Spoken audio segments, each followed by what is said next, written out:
জামাত ইসলাম করলে আপনার শুধু জান্নাতের টিকিট নয়, জামাতে ইসলামের আপনার মনোনয়ন পেলে সরাসরি আল্লাহর দূত হয়ে আসা যায়। এখন কৃষ্ণনন্দীরা যদি আল্লাহর তরফ থেকে দূত হয়ে আসে জামাতের নমিনেশন পাওয়ার পর, তাহলে আমরা এখন কোথায় যাব বলুন?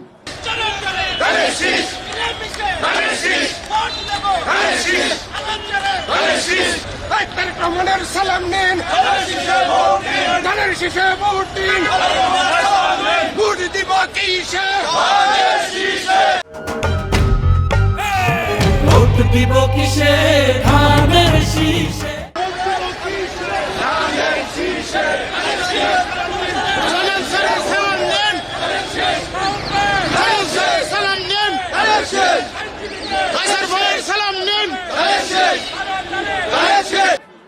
আপনারা দেখেছেন খুলনার এক প্রার্থী কৃষ্ণনন্দী, তিনি বলেছেন যে আল্লাহর দূত হয়ে তিনি এসেছেন। জামাত ইসলাম করলে আপনার শুধু জান্নাতের টিকিট নয়, জামাতে ইসলামের আপনার মনোনয়ন পেলে সরাসরি আল্লাহর দূত হয়ে আসা যায়। আবার কৃষ্ণনন্দীরা তারা আল্লাহর দূত হয়ে আসছে। এই পরিস্থিতি, দেশে চলছে ভণ্ডামি, দেশে চলছে অপপ্রচার। আপনারা বট বাহিনীর কথা শুনেছেন? বট বাহিনী, এই বট বাহিনীর নাম আমরা শুনিনি।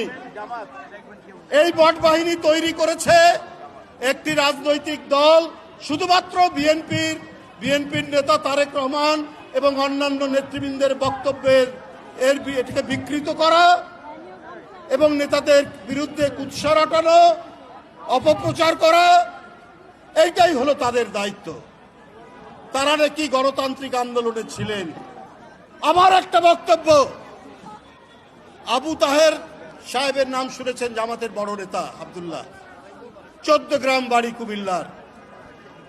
তিনি আব্দুল্লাহ তাহের, তিনি তার প্রথম জনসভায় পরিচয় করিয়ে দিচ্ছেন সালাউদ্দিন মজুমদার কে, 2015 আন্দোলনে যিনি বাস পুড়িয়ে 8 জন মানুষকে হত্যা করেছেন, যার বিরুদ্ধে হত্যা মামলা। আপনার যে যত অপরাধ করুক, আওয়ামী লীগ করে মানুষ পুড়াক, গাড়ি পুড়াক, হত্যা করুক, সব 7 খুন মাপ। তারা যদি জামাতের মঞ্চে আসে, তারা যদি জামাতের সাথে সংশ্লিষ্ট হয়, এর উত্তর দেবেন কি? আজকে নানাভাবে অনেক কথা বলছেন জামাত এবং তার জোটেরা, অথচ তাদের প্রতিটা কাজ, প্রতিটা কথার মধ্যে ইসলামের যে নীতি, তাদের নাম তো জামাত ইসলাম। আমরা যে ইসলাম সম্পর্কে জানি, আমরা যে ইসলামের চর্চা করি, সেখানে মুনাফিকি নেই। মুনাফিকি হচ্ছে সত্য, এটা একটা বড় ধরনের পাপ। মিথ্যা কথা বলা সবচেয়ে বড় ধরনের পাপ, অন্যায় করা সব ধরনের পাপ। আজকে তাদের প্রতিটি কর্মকাণ্ডের মধ্যে আমরা যে কাজগুলো পাচ্ছি, এখন কৃষ্ণনন্দীরা যদি আল্লাহর তরফ থেকে দূত হয়ে আসে জামাতের নমিনেশন পাওয়ার পর, তাহলে আমরা এখন কোথায় যাব বলুন? বন্ধুরা আমার বক্তব্য আমি আর রাখবো না। শুধুমাত্র এই দেশের জনগণ, এদেশের মানুষ, এদের পক্ষে আপনারা দাঁড়িয়েছেন, আইনজীবীরা আপনারা ধানের শীষের পক্ষে দাঁড়িয়েছেন। এই ধানের শীষ আমাদের চেতনার সাথে, বাংলাদেশি জাতীয়তাবাদের সাথে, আমাদের হৃদয়ের সাথে, আমাদের নিঃশ্বাসের সাথে এই ধানের শীষ জড়িত। আজকে তার পক্ষে এত শত শত আইনজীবীরা আজকে দাঁড়িয়ে এই ধানের শীষকে বিজয় করার জন্য আপনারা রাস্তায় নেমেছেন। নিশ্চয় বারবার এদেশের মানুষ ধানের শীষকে বিজয় করেছে। নিশ্চয় ধানের শীষ মিথ্যার পক্ষে নয়।